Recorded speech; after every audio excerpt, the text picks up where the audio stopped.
अभी देखिए आप लोगों को बैंक के प्रकार बताए थे। अब पहला जो बैंक है वो है आपका केंद्रीय बैंक या सेंट्रल बैंक। तो सेंट्रल बैंक देखिए, भारत का जो सेंट्रल बैंक है उसे हम भारतीय रिजर्व बैंक कहते हैं। तो हम पहले क्या पढ़ेंगे, भारतीय रिजर्व बैंक पढ़ेंगे। देखिए भारतीय रिजर्व बैंक भारत का क्या केंद्रीय बैंक है। कैसा बैंक है? केंद्रीय बैंक। और भारत के जो सभी बैंकों का जो संचालन करता है, यानी लाइसेंस वगैरह जो देता है, वो क्या है, आपके आरबीआई के माध्यम से दी जाती है। रिजर्व बैंक भारत की अर्थव्यवस्था को भी क्या नियंत्रित करते हैं, किसको? अर्थव्यवस्था को भी नियंत्रित करता है। अभी बताऊंगा तो कैसे करते हैं। भारतीय रिजर्व बैंक की स्थापना 1 अप्रैल 1935 में किया गया था। किसके अंतर्गत? आरबीआई एक्ट 1934 के अंतर्गत किया गया था। और रिजर्व बैंक बनाने के लिए एक समिति बनाया था, उसे कहते हैं हिल्टन यंग समिति। हिल्टन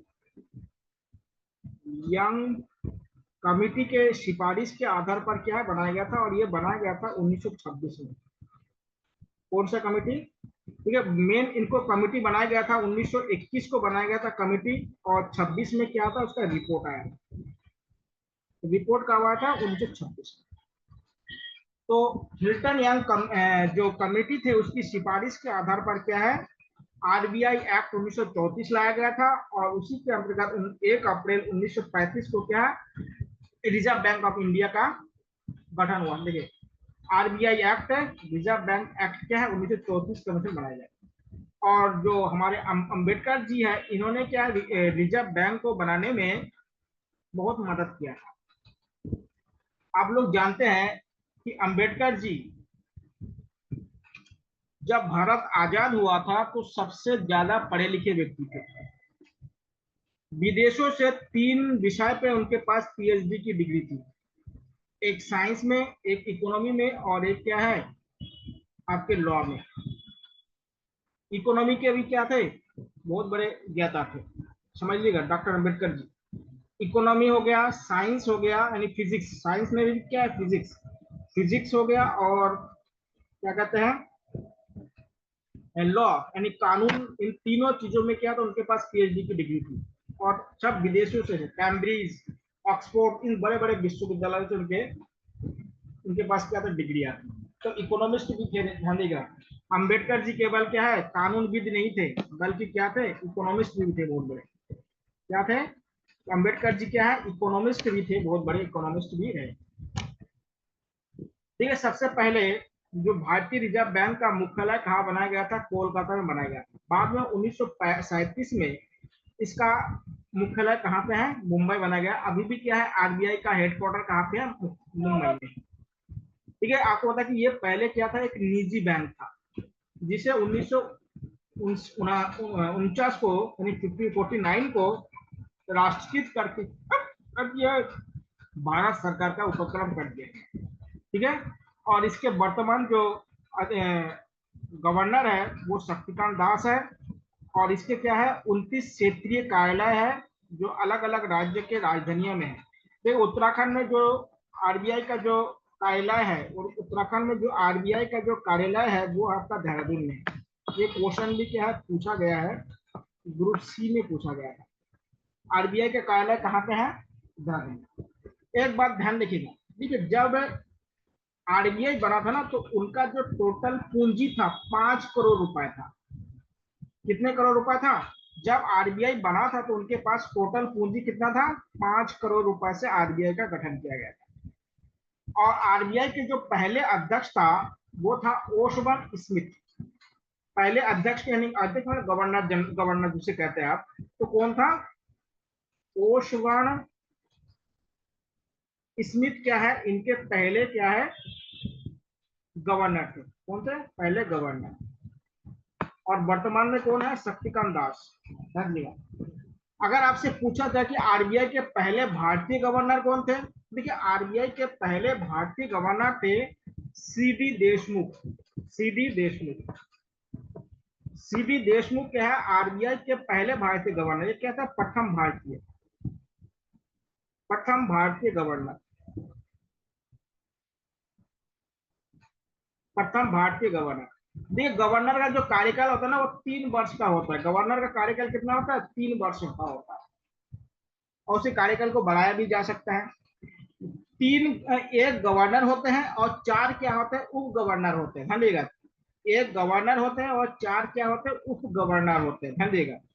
तो आरबीआई के पहले गवर्नर कौन थे, ओशवान स्मिथ। पहले भारतीय गवर्नर कौन थे, आपके सीबी देशमुख। और देखिए भारत का एकमात्र प्रधानमंत्री जो आरबीआई के गवर्नर है वो डॉक्टर मनमोहन सिंह। डॉक्टर मनमोहन सिंह के यहाँ आरबीआई के गवर्नर भी थे। ध्यान दीजिएगा, आप लोग अगर सुने होंगे 80 के दशक में जो नोट थे ना, उस नोट में देखिए तो मनमोहन सिंह का साइन थे। तो 80 के दशक में क्या थे, मनमोहन सिंह भी गवर्नर थे। तो एकमात्र भारत के प्रधानमंत्री जो आरबीआई के क्या थे, गवर्नर भी रहे, वो डॉक्टर मनमोहन सिंह। ठीक है। आरबीआई द्वारा सबसे पहले 5 रुपए के नोट को जारी किया गया था। आरबीआई द्वारा सबसे पहले कितने रुपए के नोट को जारी किया था, 5 रुपए के नोट को जारी किया। ध्यान दीजिएगा, उस समय 5 रुपए बहुत ज्यादा होता था। आज तो 5 रुपए में कुछ नहीं मिलता है, उस समय बहुत ज्यादा होता था। ठीक है। वर्तमान में भारत सरकार द्वारा जो नोट है, 2 रुपए के नोट से लेके 10,000 रुपए तक के जो नोट है ना, 2 रुपए से लेके 10,000 तक के जो रुपए के नोट है, ये आरबीआई द्वारा क्या होता है, जारी की जाती है। और इसमें क्या होता है, इन नोटों पर सिग्नेचर किनका होता है, आरबीआई के गवर्नर का सिग्नेचर होता है। ध्यान दीजिएगा, 1 रुपए का नोट तो बंद हो चुका है। जितने भी क्वाइंस होता है, सिक्के, ठीक है, सिक्के क्या होता है, आरबीआई जारी नहीं करता। सिक्के क्या होता है, हमारे यहाँ पे वित्त मंत्रालय जारी करता है। कौन जारी करता है, वित्त मंत्रालय। सिक्के और क्या होता है, सिक्के के साथ साथ एक चीज और समझ लीजिएगा, 1 रुपए के नोट अब बंद हो गया है, पहले चलता था। 1 रुपए के नोट पर क्या है कि गवर्नर का साइन नहीं होते थे, बल्कि क्या था, वित्त सचिव का साइन हुआ करता था। लेकिन वर्तमान में क्या है, 2 रुपए से लेकर 10,000 रुपए तक के नोट वर्तमान में वो है आरबीआई क्या है, जारी कर सकते हैं। ठीक है। तो 1 रुपए के नोट और जितने भी सिक्के होते हैं ये आरबीआई जो हमारे रिजर्व बैंक ऑफ इंडिया है ये जारी नहीं करते हैं, बल्कि कौन जारी करते हैं, ये जारी करते हैं आपके वित्त मंत्रालय, जो फाइनेंस मिनिस्ट्री है उसके द्वारा जारी किया जाता है। तो धन्यवाद। तो ये जारी करते हैं। अब देखिए और इनके बारे में, आरबीआई के बारे में और जानिए थोड़ा सा। अब आरबीआई के कार्य, ये बहुत इंपॉर्टेंट है, इसमें से क्वेश्चन क्या है पूछे जाते हैं। ठीक है। पहला क्या है, नोटों को निगमन करना, यानी नोटों को बनाना। जैसे अभी आपको पता कि 2 रुपए से लेके 10,000 रुपए के नोट को क्या है, अभी तक की बात बोल रहा हूँ, देख 10,000 के रुपए नोट चला था भारत में, 80 के दशक में चला था, बाद में बंद कर दिया। जैसे 2,000 का नोट अभी चला था, 1,000 का नोट चला था, लेकिन बंद कर दिया गया था। लेकिन क्या है, 10,000 के नोट भी भारत में चला था, लेकिन आज अभी नहीं चलता है। तो देखिए पहला क्या है, नोटों को निगमन करना, नोटों को क्या है, प्रिंट करना। देखिए नोटों को प्रिंट करने के लिए आरबीआई के पास क्या होता है, एक न्यूनतम रिजर्व होना चाहिए। न्यूनतम रिजर्व होना चाहिए। इसके लिए उनके पास 200 करोड़ रुपए का क्या होता है, न्यूनतम रिजर्व होना चाहिए। कितने, 200 करोड़। इसमें से 115 करोड़ रुपए क्या है, विदेशी मुद्रा होना चाहिए, यानी फॉरेन करेंसी होना चाहिए। और 85 करोड़ रुपए क्या होता है, गोल्ड होना चाहिए। अगर ये जब तक भारत यानी आरबीआई के पास नहीं होगा तो आरबीआई नोट नहीं प्रिंट कर सकते हैं। ध्यान रखिएगा, ऐसा नहीं कि आरबीआई जब भी मन करे नोट प्रिंट कर दे, ऐसे नहीं होता है। आरबीआई के पास मिनिमम जो रिजर्व होना चाहिए वो 200 करोड़ रुपए होना चाहिए। अगर इतना रिजर्व अगर आरबीआई के पास जिस दिन नहीं होंगे, उस दिन आरबीआई कोई नोट नहीं प्रिंट कर पाएंगे। ये नियम है, समझ लीजिएगा, इतना रिजर्व उनके पास होना चाहिए। इसीलिए आप देखते होंगे जितने भी नोट आप लोगों ने देखा होगा, उस नोट को जरा बीच में पढ़िएगा, उसमें 15 भाषा में कुछ लिखा रहता है। जैसे आप लोग देखे होंगे 15 भाषा में तो अलग अलग उनका नोट करने का होता है, उसमें एक नोट लिखा रहता है, मैं ग्राहक को इतने रुपए को अदा करने का वचन देता हूं या देती हूँ, ऐसे कुछ लिखा रहता है, आई प्रोमिस टू कस्टमर, इस तरह की लिखा रहता है। इसका मतलब क्या है? इसका मतलब यह है, अगर जो आरबीआई ने जो करेंसी जारी की है, अगर वो करेंसी किसी दिन अगर चलन से बाहर हो जाए, चलन से बाहर होने का मतलब कोई उसको ना ले, जैसे अभी देखिएगा जब नोटबंदी हुआ था 2016 में, तो 500 और 1000 रुपए के नोट क्या है, चलन से बाहर हो गया था। ऐसे अगर नोट हो जाए, अभी देखिए 2000 का नोट चलन से बाहर हो चुका है, अब अभी समझ लीजिएगा। तो ऐसे कंडीशन अगर आ जाए, तो अगर मान लेते, देखिए अभी तो 2016 में जो किया गया था उसमें क्या था, नोट को वापस करके नया नोट दिया था। अगर गवर्नमेंट बोले कि हम नोट भी नहीं देंगे नया नोट, तब हम लोगों का क्या अधिकार बनता है? यानी हम जो आम लोग हैं, अगर मान लो मेरे पास 10,000 रुपए है, जो करेंसी पुरानी करेंसी है, अब सरकार ने बोला कि हम वो 10,000 लेंगे भी नहीं और आपको उसके बदले में कुछ देंगे भी नहीं, तो हम क्या करें, हम तो बेवकूफ होकर घूमेंगे। तब आरबीआई या गवर्नमेंट ने एक नियम बनाया है कि अगर वो जो लिखा ना, मैं प्रॉमिस करता हूँ, तो ये जो रिजर्व रखा होता है ना, इस रिजर्व से क्या होता है, उन पैसों को दिया जाएगा। यानी क्या होता है, अगर आपके पास 50 रुपए है या 5,000 रुपए है, जो भी है, या तो आपको विदेशी करेंसी मिलेगा उस मूल्य का, या तो आपको गोल्ड मिलेगा। अगर सरकार देना ना चाहे तब, अगर देना चाहे तो कोई बात नहीं, जैसे 2016 में दिया, अगर ऐसा है तो कोई बात नहीं, अगर नहीं देना चाहे तो ये हर नागरिक का क्या होता है, अपना अधिकार है कि उस नोट के बदले में या तो विदेशी मुद्रा प्राप्त करे, या तो क्या करे, गोल्ड प्राप्त कर सकते हैं। इसलिए नोटों, हर नोट पे आप लोग पढ़ लीजिएगा, बीच में लिखा रहता है, ध्यान दीजिएगा। दूसरी बात देखिए, ये नोट को प्रिंट करने के लिए भारत में 4 जगह पे क्या होता है, प्रिंटिंग प्रेस है। प्रिंटिंग प्रेस में क्या होता है, नोट को छपे जाते हैं। देखिए एक है आपका देवास में है, एक आपका नासिक में है,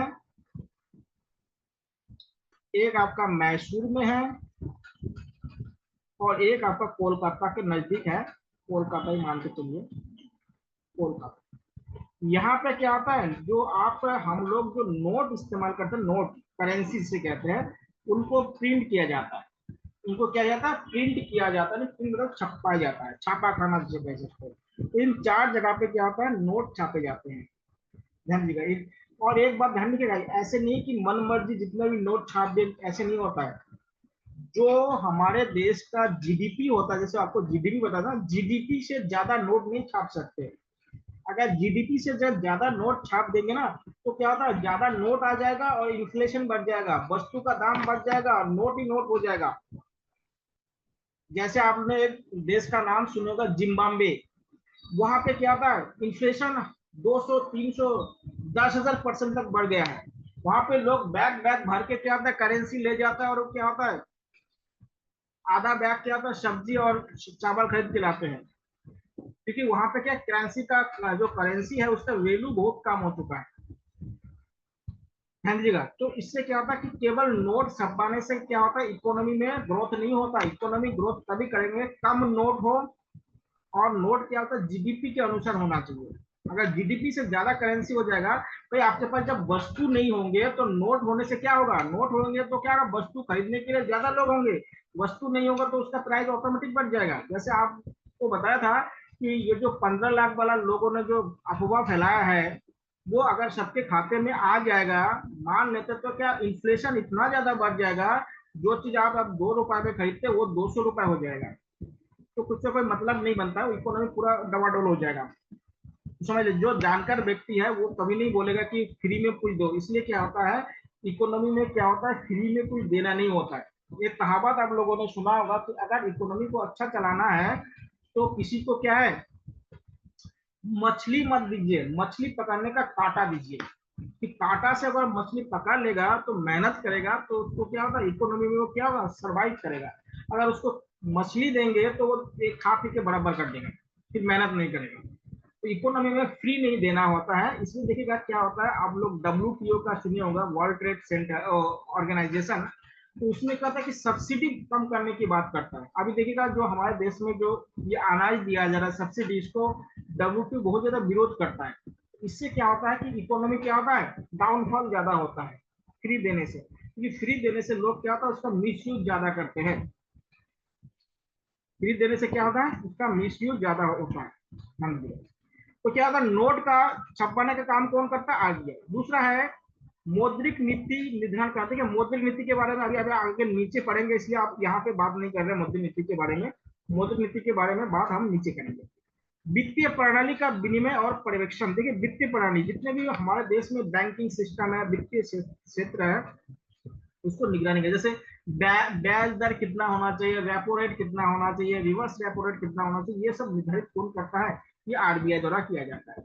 विदेशी मुद्रा का प्रबंधन। देखिए जितने भी फॉरेन करेंसी आता है ना, सबसे पहले आरबीआई के पास उसको क्या करना पड़ता है, उसको एक्सचेंज करना पड़ता है, जिसको विनिमय कहते हैं। जैसे मान लेते हैं कोई सऊदी अरब में क्या काम करता है और वहां से उनको क्या मिल रहा है, वहां से उनको रियल मिला। सऊदी अरब की करेंसी क्या है, रियल। अब रियल है तो भारत में चलेगा नहीं, क्योंकि यहाँ पे तो रुपए चलेगा। तो रुपए चलेगा तो सबसे पहले हमें कहाँ जाना पड़ेगा, सबसे पहले हमें आरबीआई के पास जाना पड़ेगा। और आरबीआई में हम जाएंगे तो आरबीआई के पास हम क्या जमा करेंगे, रियल को जमा करेंगे। आरबीआई हमें क्या देगा, रुपए देगा इसके बदले। तभी हम उस रुपए को इस्तेमाल। जैसे कोई विदेशी व्यक्ति आता है, तो अगर मान ले तो अमेरिका से आया तो डॉलर लेके आएगा, तो डॉलर तो यहाँ पे कोई लेगा नहीं, चाहे वो कितना भी कीमत हो, दुकान में जाएंगे डॉलर देंगे तो समझ में नहीं आएगा कुछ।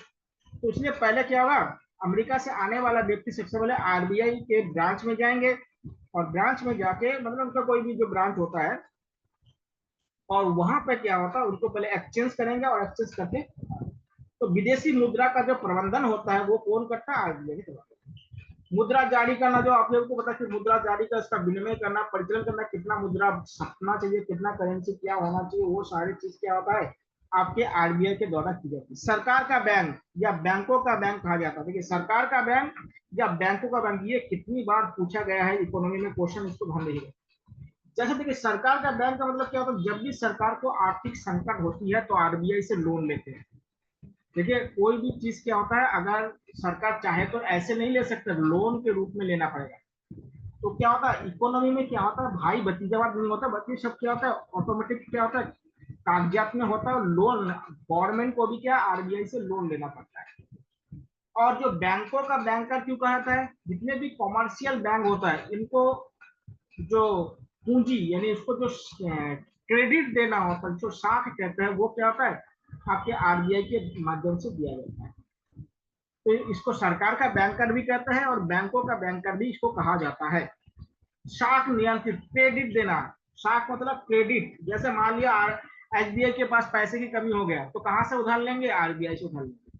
तो ये क्या देता है, क्रेडिट देते हैं। ये क्रेडिट देने का काम कौन करता है, आरबीआई करता है। मुद्रा का लेन देन, जैसे अभी होता ना विनिमय करना, विनिमय करना एक्सचेंज, एक्सचेंज कौन करता है, आरबीआई के माध्यम से किया जाता है। ऐसे भी आप भी अगर कहीं विदेशों में घूमने जाएंगे तो वहां के जो सेंट्रल बैंक होगा, वो सेंट्रल बैंक क्या होता है, पहले रुपए क्या होगा वहां दे जाएंगे, तो वहां उस देश के करेंसी के साथ क्या होता है एक्सचेंज करेंगे, उसके बाद क्या होता है, ऐसे होता है हर जगह। लेकिन इसमें भी क्या कई कालाबाजारी होता है, जिसको हुंडी कहा जाता है। हुंडी में क्या होता है कि आरबीआई के पास ना जाके जो क्या होता है कालाबाजारी लोग करते हैं, उनसे क्या होता है बदलाव कर लेता है। जो काला धन वगैरह वगैरह बनते हैं इसी तरह से बनते हैं, जो टैक्स नहीं देते हैं। तो इस तरह से क्या होता है आरबीआई के क्या है कार्य। अब आरबीआई के एक कार्य आपका रह गया जो मौद्रिक नीति है, तो आप लोग मौद्रिक नीति के बारे में हम लोग देखते हैं। इसको मॉनेटरी पॉलिसी कहा जाता है। देखिए यहाँ मेन है, जो आरबीआई का जो मेन काम होता है वो मॉनेटरी पॉलिसी होता है। देखिएगा हमारे इकोनॉमी में दो कार्य बहुत इंपॉर्टेंट है, एक होता है मौद्रिक नीति और एक होता है राजकोषीय नीति। यानी ये दो नीति बहुत इंपॉर्टेंट है। एक मौद्रिक नीति होता है जिसको मॉनेटरी पॉलिसी कहा जाता है, और एक है राजकोषीय नीति जिसको फिस्कल पॉलिसी कहा जाता है। जो मौद्रिक नीति है ये क्या होता है आरबीआई द्वारा इसको क्या होता है रेगुलेट करते हैं। कौन करते हैं, हमारे रिजर्व बैंक ऑफ इंडिया करते हैं। और जो हमारे फिस्कल पॉलिसी होता है जिसको आप राजकोषीय नीति कहते हैं, वो करते हैं हमारे वित्त मंत्रालय द्वारा। कौन करता है, वित्त मंत्रालय द्वारा। तो हम यहाँ पे आरबीआई पढ़ रहे, तो आरबीआई के माध्यम से कौन होगा, मौद्रिक नीति।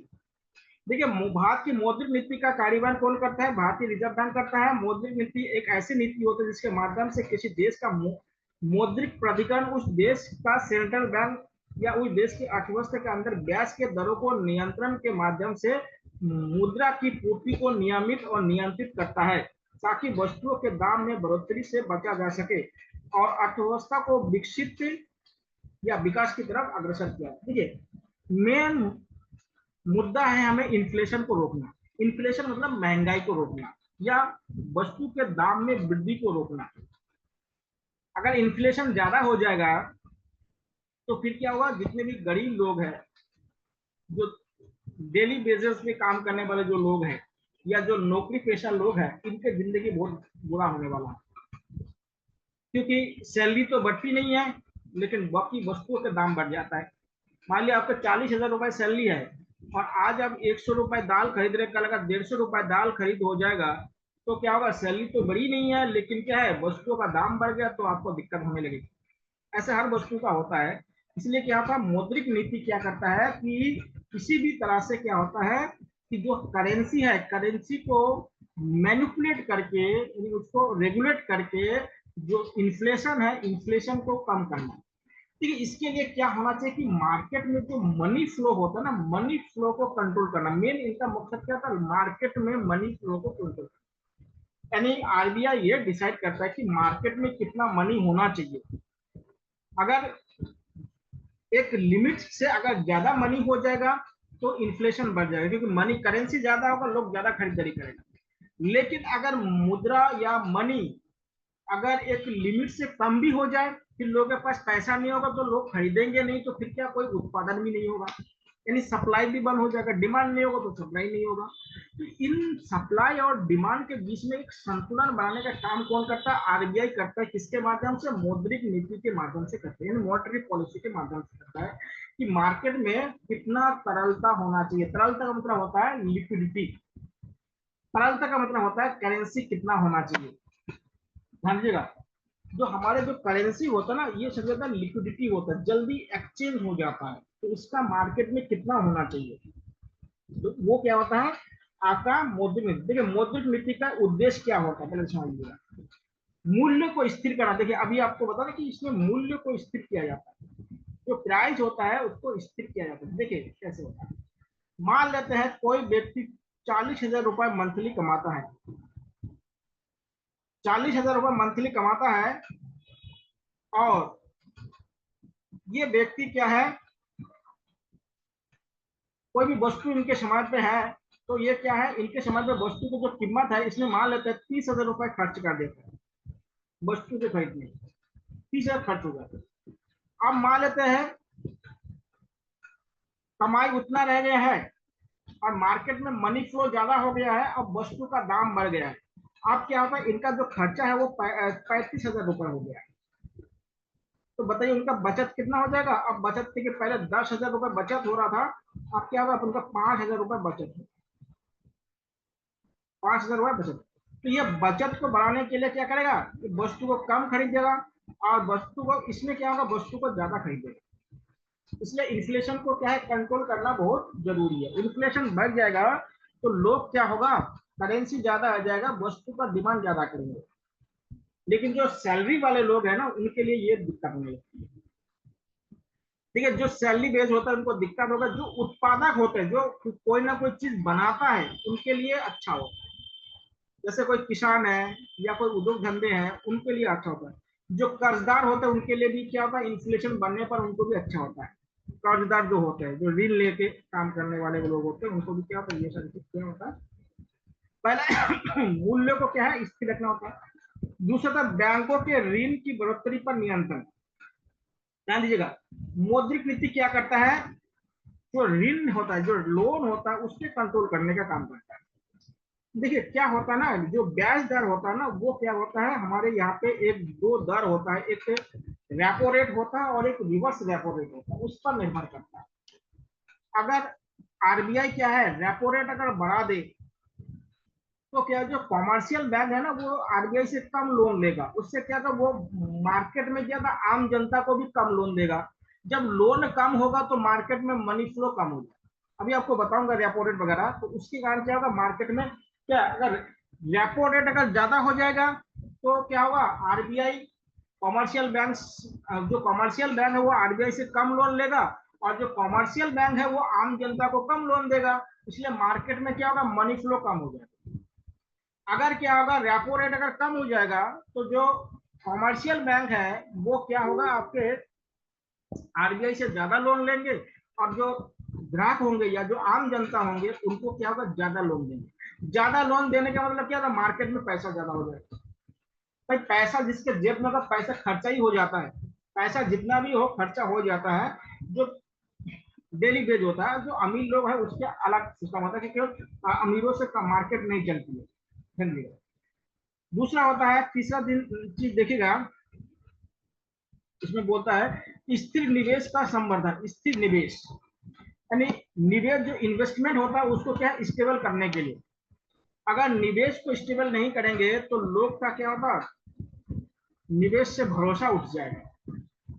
इसको भी स्टेबल करने के लिए क्या होता है, निवेश यानी इन्वेस्टमेंट क्या होना चाहिए, स्टेबल होना चाहिए। तीसरा है, जो वस्तु की जो सप्लाई की जा रही है उस पर प्रतिबंध लग जाता है। अभी आपको बताया कि अगर करेंसी कम हो जाएगा मार्केट में तो वस्तु को डिमांड कम हो जाएगा, तो डिमांड कम हो जाएगा तो फिर सप्लाई कम हो जाएगा। तो इनको बनाए रखने के लिए क्या होगा, कि सही मुद्रा मार्केट में होना चाहिए, कि कितना हो उसकी मात्रा में होना चाहिए। तीसरा क्या है, निर्यात को संवर्धन और खाद्यान्न खरीद की प्रक्रिया को संचालन। देखिए जो एक्सपोर्ट होता है ना, इस पर भी क्या निर्भर करता है। देखिए अगर बैंक, अगर उद्योग धंधे, जो उद्योगपति है उनको लोन नहीं देंगे तो वो प्रोडक्शन कैसे करेंगे। मान लेते हैं आप, मैं कोई भी व्यक्ति क्या होता है, मान ले मैं मोमबत्ती बनाता हूँ, अगर मुझे लोन नहीं देंगे तो मैं ज्यादा मोमबत्ती कैसे बनाऊंगा। तो मोमबत्ती बनाने के लिए मुझे क्या चाहिए, लोन चाहिए। लेकिन क्या होगा, अगर लोन कम देंगे तो क्या होगा, कम मोमबत्ती बनेंगे, और ज्यादा लोन देंगे तो मैं ज्यादा मोमबत्ती बनाऊंगा, उसको विदेश में ज्यादा भेज दूंगा। ऐसे भी तो हो सकता है। उसके बाद क्या था, ऋण का वांछित वितरण। देखिए अगर क्या होता है, ऋण जो लोन होता है ना, लोन को क्या होता है, अगर मार्केट में मनी फ्लो ज्यादा हो जाता है, लोन क्या होता है, कम कर दिया जाता है। रेपो रेट बढ़ रहा है तो लोन ऑटोमेटिक कम हो जाता है। उसके बाद क्या, ऋण का जो लोन होता है उसका समान वितरण होना चाहिए। मतलब क्या होता है, उसको सभी लोगों को देना चाहिए, अमीर गरीब सबको लोन मिलना चाहिए, और हर तरह के लोन मिलना चाहिए। एक तरह के लोन नहीं होना चाहिए, सबको लोन मिलना चाहिए। तो लोग अलग अलग विविध प्रकार के इन्वेस्टमेंट करते हैं, विविध प्रकार के व्यवसाय करते हैं, तो उनको सबको अगर लोन नहीं देंगे, कुछ अमीरों को लोन देंगे तो कैसे होगा। इसलिए सबको लोन देना चाहिए। दक्षता को बढ़ावा देना। देखिए लोन मिलेगा, मार्केट में मनी होगा, तो लोग के पास जो स्किल है ना उसको दिखाने का, प्रदर्शन करने को मिलेगा। अभी देखिएगा, आप लोग सुने होंगे ना, जो क्या कहते हैं, एक लोन दिया जा रहा है, जो तरुण लोन करके है, जो लोन के माध्यम से क्या होता है, जो स्किल वर्कर होता है उनको लोन दिया जा रहा है, जिससे कोई दुकान खरीदे, खोले या कुछ करे, इस तरह से जैसे मैकेनिक हो गया वगैरह वगैरह हो गया, तो जिससे अपनी स्किल को क्या प्रदर्शन कर सकते हैं लोन के सर माध्यम। एमएसएमई वाला। हाँ, तो वो लोन के माध्यम से क्या होता है, उसको अपना स्किल को क्या होता है, डेवलप करने का काम कर सकते हैं।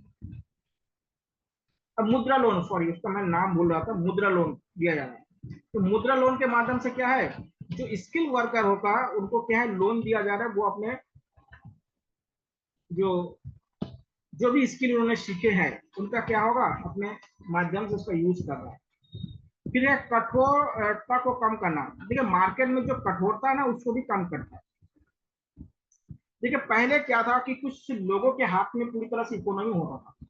आज क्या है, जब बैंक लोन दे रहा ना, जैसे अब मेरे पास कुछ जमीन होगा तो मैं जमीन के बदले में लोन ले सकता हूँ, या कोई बिजनेस कर सकता हूँ, तो बिजनेस हमें स्किल है तो भाई बैंकों को अगर बताऊं मेरा प्लानिंग, तो बैंक उस प्रकार से मुझे लोन दे सकता है। तो उससे क्या होगा, जो कठोरता है समाज में या आर्थिक क्षेत्र में, जो कठोरता है कि कोई व्यक्ति, कुछ ही वर्ग के लोग ही क्या व्यापार कर सकते हैं। जैसे पहले मान लो केवल क्या है, जो व्यापार करने वाला वर्ग अलग ही होता था, ऐसे कुछ नहीं। आजकल हर कोई व्यक्ति क्या होता है, अगर चाहे तो व्यापार कर सकता है। तो व्यापार करने का अलग क्या है, आजकल क्या है, कोई क्या है एक विशेष वर्ग के प्रति नहीं रह गया, कोई भी व्यापार कर सकता है। तो ये क्या होता है, जो समाज में या इकोनॉमी में जो कठोरता है उसको भी क्या कर सकते हैं, उसको देखिए इसमें क्या है कि प्रतिस्पर्धा को बढ़ावा देते हैं। जो कंपटीशन होगा ना वो विविधीकरण को बढ़ावा देते हैं। देखिए अलग अलग जो लोग हैं, अलग अलग तरह के जो काम करते हैं, मान ले कोई चमड़ा का काम कर रहा है, कोई चाय का काम कर रहा है, कोई सिगरेट का बना रहा है, अलग अलग तरह के धंधे कर सकते हैं। तो उनको क्या, तो सबको देंगे तो कंपटीशन क्या होगा, ज्यादा होगा। जैसे मान लेते हैं कि कोई व्यक्ति पहले क्या है, एक व्यक्ति है वो केवल क्या है कोको कोला बना रहा था, अब 10 व्यक्ति कोको कोला बना रहा है, तो उसमें क्या कंपटीशन होगा ना, उसमें क्वालिटी अच्छी होगी। तो इससे क्या होगा, जो ग्राहक होते हैं, जो कस्टमर होते हैं, उनको फायदा होता है, उसमें क्वालिटी उनको अच्छी मिल जाती है। तो ये सारे चीज क्या होना चाहिए, जो इकोनॉमी के बेसिस पे होना चाहिए। यानी क्या होता है, कम जो प्रतियोगी जो इकोनॉमी है वो होना चाहिए, प्रगतिशील या प्रतियोगी इकोनॉमी इसमें होना चाहिए। अब देखिए भारत में मौद्रिक पॉलिसी जो नीति है उसके एक समिति बनता है। देखिए भारत में जो मौद्रिक नीति समिति की स्थापना का विचार आरबीआई के द्वारा क्या है, उर्जित पटेल कमेटी के द्वारा बनाया गया था, और ये उर्जित पटेल कमेटी बना था 2016 में। कब बना था, 2016। आप जानते हैं कि जो अभी जो गवर्नर है शक्तिकांत दास, इससे पहले उर्जित पटेल क्या था, आरबीआई के गवर्नर थे। तो इसमें क्या है, जो आरबीआई एक्ट 1934 है उसमें ये संशोधन करके इसमें 6 सदस्य कर दिया गया है। ठीक है, इसमें कितने सदस्य कर दिए थे, ठीक है, इसमें 6 सदस्य है मौद्रिक नीति कमेटी। इसमें क्या आता है, 3 सदस्य क्या होता है सरकार की तरफ से होता है, केंद्र सरकार की तरफ से होता है, और 3 सदस्य कहां से होता है, आरबीआई से होते हैं। 3 सदस्य क्या आरबीआई से होते हैं, और 3 सदस्य क्या केंद्र सरकार की तरफ से होते हैं। तो इसमें कितने सदस्य होते हैं, 6 सदस्य होते हैं। ठीक है, और बैठक के लिए कम से कम क्या होता है, 4 सदस्य होना जरूरी है। ये 6 सदस्य होते हैं। और एक बात ध्यान रखिए, अगर मान लीजिए कोई बैठक में अगर क्या होता है बराबरी मत पड़ जाता है, तो जो गवर्नर होते हैं, गवर्नर भी क्या होता है इनके एक सदस्य होते हैं, तो इनका जो मत होता है ना इनको मान्य माना जाता है। अगर बराबर में हो जाए तो गवर्नर का मत क्या होता है, ज्यादा मान्य माना जाता है, निर्धारण या निर्णायक वोट इनको कहा जाता है। ठीक है, इनका काम क्या होता है, हर 2 महीने के बाद क्या होता है, भारत में जो मॉनेटरी पॉलिसी है उसको क्या है, उसका रिपोर्ट जारी करना। आप लोग देखे होंगे हर 2 महीने के बाद क्या होता है, आरबीआई का जो गवर्नर है ना वो प्रेस रिलीज करता है कि रेपो रेट कितना बढ़ा, सीआरआर कितना बढ़ा, एसएलआर कितना बढ़ा, रिजर्व रेपो में कोई परिवर्तन हुआ कि नहीं हुआ। ये हर 2 महीने बाद क्या होता है, जारी किया जाता है। क्यों जारी करते, देखिए इसका जारी करने का मेन कारण है कि इकोनॉमी में क्या होता है, स्टेबिलिटी बनी रहे। ज्यादा लॉन्ग टाइम के लिए, पहले लॉन्ग टाइम के लिए जारी करते थे, उससे क्या होता है इकोनॉमी में स्टेबल नहीं बने रहते थे। आजकल क्या हर 2 महीने के बाद क्या गवर्नर जो होते हैं आरबीआई के बाद, वो क्या होता है इसको, इस इशू को क्या होता है, मतलब प्रेस रिलीज के माध्यम से क्या होता है इसको जारी किया जाता है, उसके माध्यम से ये निर्णय किया। और ये जो मौद्रिक नीति जो समिति होती है, ये सबसे क्या होता है, जो वर्तमान में आरबीआई का सबसे सर्वोच्च मतलब कह सकते हैं, सर्वोच्च क्या है समिति है। यही क्या होता है, जो आरबीआई के जो मौद्रिक पॉलिसी इंस्ट्रूमेंट होता है, या कह सकते हैं मौद्रिक नीति जो उपकरण होते हैं, उनको क्या होता है मैनेज करता है। उनको क्या करता है, मैनेज करने का काम करता है, उसको प्रबंधन करने या मैनेज करने का काम इनके द्वारा की जाती है।